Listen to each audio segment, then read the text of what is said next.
Vamos con las razones públicas por las cuales el Real Madrid está manteniendo esta postura al respecto del Barça Gate. Vente y lo comentamos.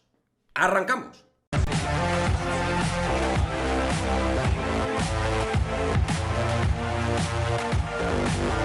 ¿Qué pasa, chicos? Muy buenas, bienvenidos a este nuevo vídeo en el cual pues vamos a esgrimir y detallar probablemente desde nuestro punto de vista los motivos, las motivaciones, las causas, la causalidad por la cual el Real Madrid está manteniendo esta postura públicamente con respecto a todo lo que es este Barça Gate, ¿no? Antes de ir con los distintos puntos por los cuales entiendo yo que el club está manteniendo esta línea, me encantaría que vosotros seáis activos en este vídeo y pues me digáis si estáis de acuerdo o no con estos puntos que voy a exponer encima de la mesa. También por otra parte, si entendéis que el club tiene que hacer algo públicamente, si entendéis que es normal la postura que está ejerciendo Florentino Pérez y el Real Madrid, en fin, que me gustaría que tú, como madridista, pues me des tu opinión a este respecto, ¿de acuerdo? Así que importantísimo, ¿vale? ¿Qué opinéis? Vamos a ir lo más dinámicos posibles, ¿vale? Para que no se haga larguísimo este vídeo, porque la verdad es que pues son muchos detalles, ¿no? Los que para mí hay en este asunto. En primer lugar, en primera instancia, está claro que el Real Madrid no es un organismo como tal.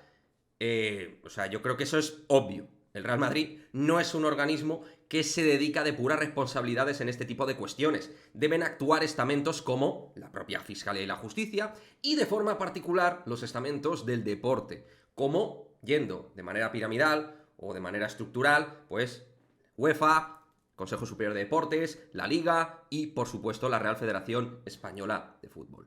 El Madrid no es juez, ni tiene responsabilidad como tal en este tipo de cuestiones. Punto número 2.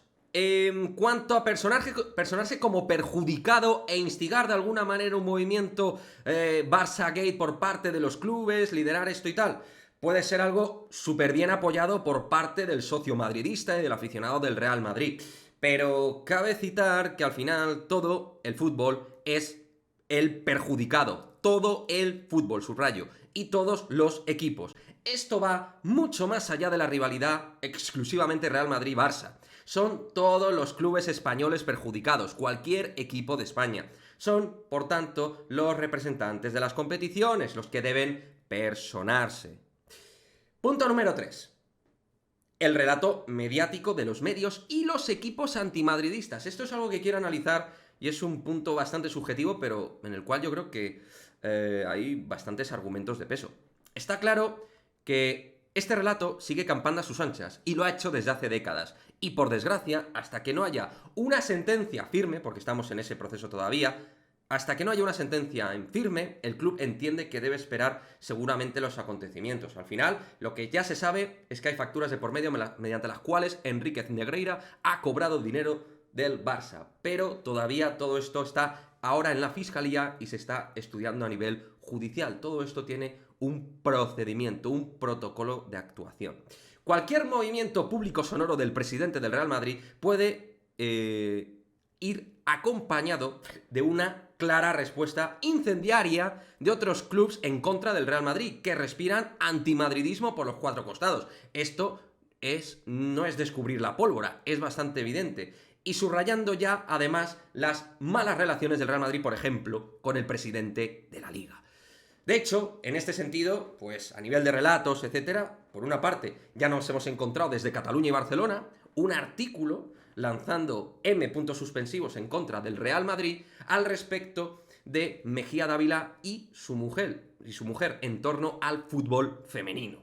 Ya por ahí, creo que fue Mundo Deportivo, si no me equivoco, ya están lanzando todo lo que están lanzando mediáticamente en contra del Real Madrid. ¿De acuerdo? Mientras haciendo motis por el foro en sus portadas con respecto al Barça Gate. Una auténtica vergüenza. Pero encima, para más Inri, por ejemplo, nos encontramos el hecho de que el Atlético de Madrid ha emitido un comunicado desde sus peñas señalando en este comunicado, en el punto número 3 de tal comunicado, al propio Real Madrid.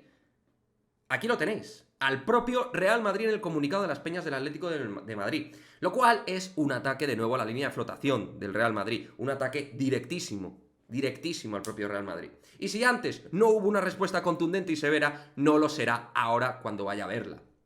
Por lo cual, Con los clubs y equipos no se espera un movimiento conjunto de corriente enviando pues un mensaje agresivo al margen de los tópicos estos que se puedan hacer pretendiendo la limpieza del fútbol y del deporte en un tono general, pero que nadie se espere esto de que el Real Madrid vaya a liderar nada con los distintos equipos, porque hay y se respira por las esporas muchísimo antimadridismo, y por muy perjudicados que se sientan, si encima el Real Madrid intenta liderar algo, por desgracia, al Real Madrid le atacarán por ello. Eso no lo dude nadie. Vamos con el punto número 4, los derechos televisivos. Esto es fácil. Los clubs necesitan de un Barça fuerte. Fuerte.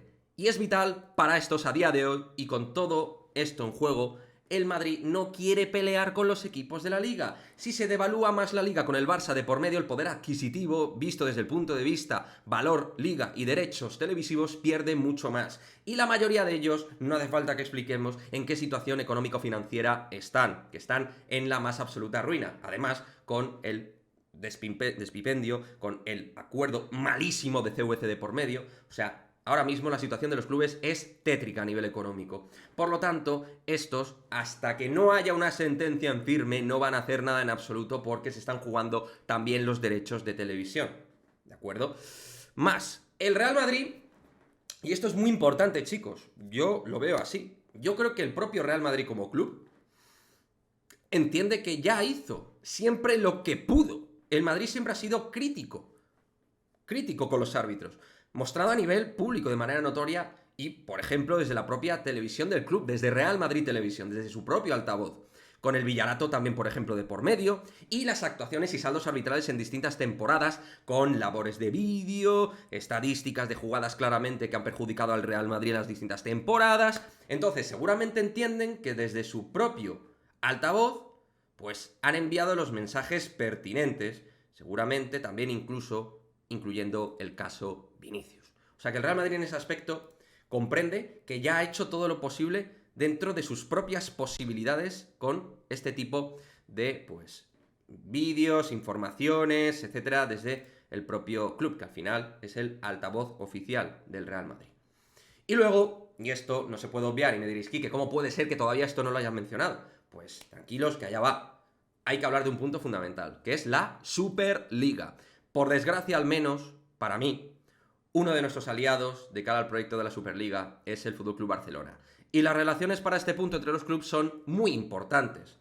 En no mucho, además, habrá sentencia al respecto de la Superliga. Y el club seguramente no quiera perder a uno de sus aliados, por mucho que esté en estas circunstancias actuales. Insisto, estoy hablando ya desde la actualidad. Todavía que hay un proceso largo, ¿de acuerdo? Esto, y ya voy en modo conclusión, no quiere decir que yo lo comparta, o comparta todos los puntos. Probablemente yo comparto algunos detalles de los puntos, o no los puntos enteros, ¿vale? Yo como madridista, pero estoy exponiendo probablemente por dónde va la línea del propio club y por qué está manteniéndose de esta manera, pues, digámoslo así, discreta, por decirlo de alguna forma. En fin, cuando presides el club más importante del mundo, cualquier movimiento puede ser vital. Y en caso de ser erróneo, pues ser una sentencia mediática a nivel público. Y en este nivel público se juega otra batalla, en la que el Real Madrid quizá entienda que tiene que esperar y que sean, como digo, y yéndonos al inicio, a la génesis de todo esto, los propios organismos competentes los que actúan en este asunto y los que deben actuar de forma responsable. Que yo, como madridista, pues soy bastante escéptico en este punto, viendo pues todo el tema de las prescripciones, del cambio de la ley del deporte, o sea, y viendo un poquito lo que ha enviado en forma de mensaje público Javier Tebas, por ejemplo, ¿no? O sea, bueno, y el propio comité de los árbitros, Medina Cantalejo, o sea, es difícil creer, pero el Real Madrid tiene que hacer que cree. No sé si me entendéis. Por lo tanto, todo indica, al final, que por la ley del deporte, como digo, será difícil actuar, ¿de acuerdo? Y que la vía penal puede ser la única que pueda materializarse, esperando, como decimos, la progresión de los acontecimientos vía judicial. Por lo cual, en resumidas cuentas, toca esperar acontecimientos y Florentino Pérez lo tiene clarísimo. Discreción, moderación y mantenerse en un punto apartado hasta que todo esto vaya evolucionando y haya una sentencia formal y en firme y que hayan terminado todas las pesquisas y toda la investigación respecto a este lamentable y bochornoso Barça Gate. Me gustaría que dejéis vuestra opinión al respecto. ¿Entendéis la postura formal que ha acatado el Real Madrid? ¿Entendéis la postura de los distintos clubes? ¿Entendéis cómo se está actuando por parte del propio presidente del Real Madrid? ¿Entendéis que debería actuar de otra manera? En fin, lo que quiero es vuestra opinión en el cajón de comentarios, que apoyéis este vídeo. Como siempre, nos vemos en el próximo vídeo. Chao, chao.